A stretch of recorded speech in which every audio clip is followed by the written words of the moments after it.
And more from the Shangri-La dialogue now underway here in Singapore through Sunday. CNA's Oteli Edwards once again joining us live from the Shangri-La Hotel. Oteli, take it away. Well, Ella, plenty up for discussion at the Shangri-La dialogue, but one main talking point is the escalating global arms race and its critical implications for regional security, especially in the realm of nuclear capabilities. And to shed more insight, I'm actually joined by Ankit Panda. He is the Senior Fellow at the Carnegie Endowment. Well, thanks for joining us. Thanks for having me. So this global arms race, right, it's like the most significant we've seen since World War II. We're talking about countries bolstering their budgets, more joint military training, more weapons manufacturing. So basically, what do you think is the main level of risk here that's keeping defense chiefs up at night? Sure. So I think for Asia and Southeast Asia, these trend lines have existed for a few years now. We've seen defense budgets rapidly rising in Asia as countries primarily seek to deter conflict. And I think with the war in Ukraine in particular, policymakers and defense chiefs are simply more attuned to the fact that interstate conflict is not a thing of the past. It can very much happen in the 21st century, and it can happen in Asia. And so this, I think, is primarily driving continuing investments in advanced capabilities. And also, regional countries are looking to bolster things like maritime domain awareness to patrol their territorial waters, their exclusive economic zones, and especially for maritime states in Asia, that continues to be an important focus. And of course, then we have the United States and China.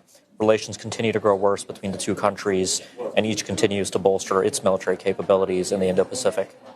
And I mean, we have seen how, China is bolstering its budget and, its aggressive nature in the South China Sea, etc. But what is it going to take to match, China's military capabilities?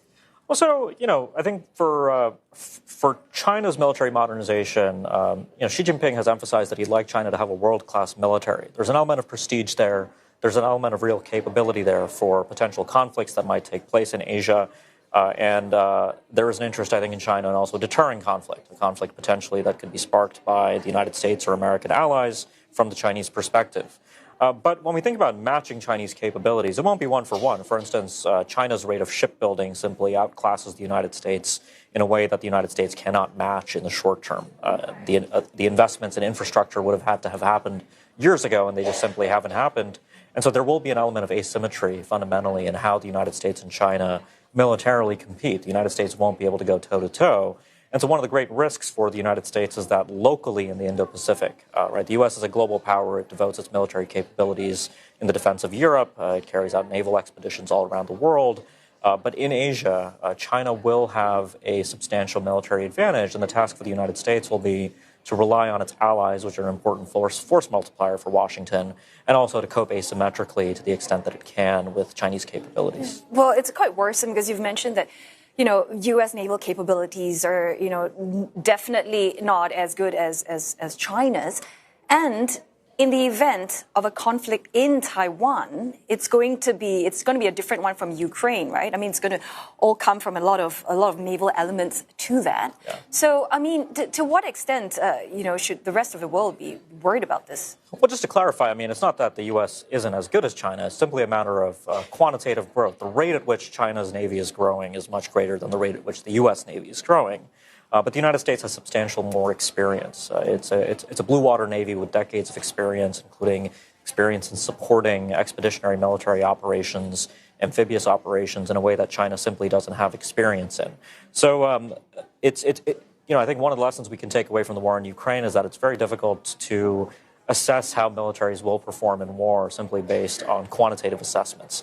Most people, I think the vast majority of analysts expected Russia to fare much better in the conflict than it actually did, primarily based on an assessment of quantitative metrics, looking at the size of the Russian military, its capabilities in raw terms. And so when it comes to Taiwan, I think it's a similar issue. I think China itself, has substantial doubts about the extent to which it would be able to perform and actually achieve a victory on costs that would be acceptable to the Chinese political leadership. And I think that continues to be a substantial part of deterring conflict in the Taiwan Strait. Right, and also not to mention, the fact that China hasn't really been in as many, sort of like fighting the wars since like 1979. So the U.S. has sort of more experience in that arena. Absolutely, I think that's a part of it. When it comes to things like naval aviation, which is something that China has gotten into in relatively recently, the U.S. has substantially more experience. There are certain areas where China has had an advantage that the U.S. hasn't. For instance, China's conventional missile arsenal is substantially larger than that of the United States. The United States was prevented by the Intermediate Range Nuclear Forces Treaty for 32 years from deploying a class of weapons that China was freely able to pursue. The U.S. has, of course, sea and air-launched missiles in much greater numbers, but that, too, I think, is an important part of the asymmetric dynamic fundamentally between the U.S. and China militarily. Another big topic here, it's about nuclear deployment and certain countries sort of like beefing up, their nuclear armament. Ukraine basically denuclearized back in 1994. And what sort of impact has that had on, the rest of the world looking on now with Russia invading the country? So, just to be clear, when Ukraine gave up its nuclear weapons in 1994, those were nuclear weapons that weren't under Ukrainian command. So they weren't exactly a nuclear deterrent. They were former Soviet nuclear weapons that were left on the territory of the newly independent former Soviet state that was Ukraine. And Ukraine voluntarily relinquished those weapons, joined the Nuclear Non-Proliferation Treaty, and became a member of the international community in good standing. And so the implications from that experience for proliferation, I think, are fairly limited. But certainly nuclear weapons are taking on a newfound salience in Asia. China is expanding the size of its nuclear stockpile, largely out of a belief, I think, that conflict with the United States is more likely, and that Washington will behave more carefully if China has a nuclear force that is larger and more capable. I think we've seen in Ukraine, for instance, how concerned the White House and the North Atlantic Treaty Organization have been about the possibility of direct escalation between NATO and Russia. And so similarly in the Taiwan Strait, I think the Chinese leadership calculates that a large nuclear deterrent can provide a degree of stability and potentially deter war altogether.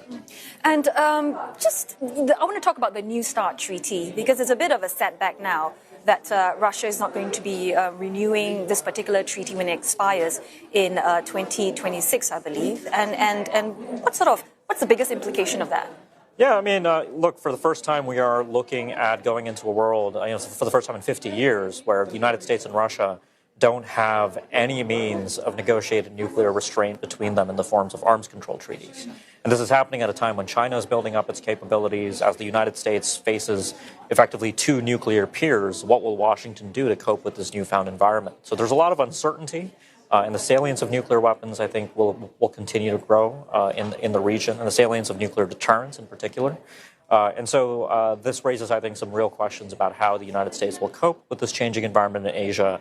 And of course, with Russia, much will depend on the conclusion of the war in Ukraine. It's simply too early to say what the U.S.-Russia nuclear relationship will look like in a few years. Right now, both sides have politically committed to remain under the 1,550 deployed nuclear weapons limit that was codified in New START.